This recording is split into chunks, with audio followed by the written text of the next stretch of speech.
ফিনল্যান্ডের গ্রামীণ উৎসবে ঐতিহ্যবাহী কানসান তানসি বা লোকনৃত্যের পরিবেশন।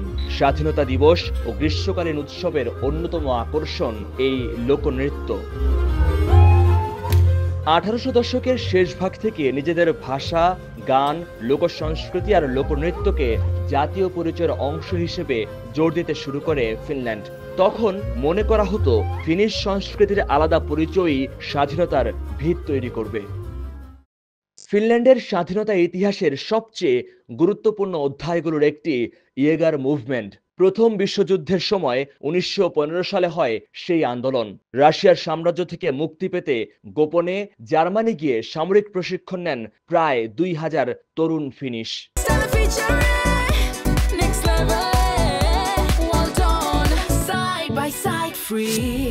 1917 সালে স্বাধীনতা ঘোষণা করে ফিনল্যান্ড। 1918 সালে স্বাধীনতার পক্ষের হোয়াইট বাহিনী বনাম রাশিয়ার ভলশেভিকদের সমর্থনপুষ্ট রেড বাহিনীর মধ্যে শুরু হয় গৃহযুদ্ধ।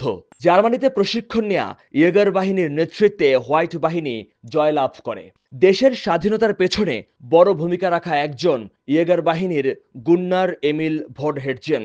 তিনি ছিলেন লেফটেন্যান্ট কর্নেল। যুদ্ধে অসামান্য অবদানের স্বীকৃতিস্বরূপ ক্রস অফ লিবার্টি পদক এবং নাইট উপাধিতে ভূষিত হন।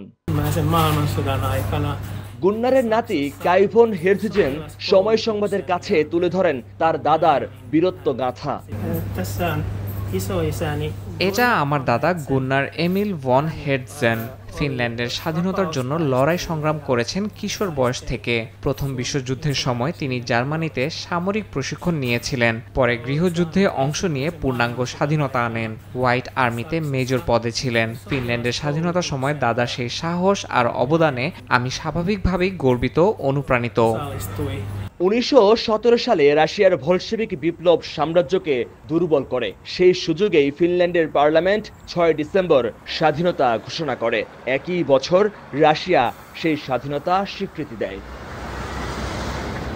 পরবর্তী কয়েক দশকের মধ্যে শিক্ষা, স্বাস্থ্য, প্রযুক্তি, অর্থনীতি সব ক্ষেত্রে এগিয়েছে দেশটি। 100 বছরের মধ্যে পৃথিবীর সবচেয়ে সুখী দেশ এবং কল্যাণমুখী রাষ্ট্র হিসেবে রূপান্তর লাভ করেছে। হুইভা ইটসেনাইসুস পাইভা সুওমি। মহিউদ্দিন মধু, সময় সংবাদ, ফিনল্যান্ড।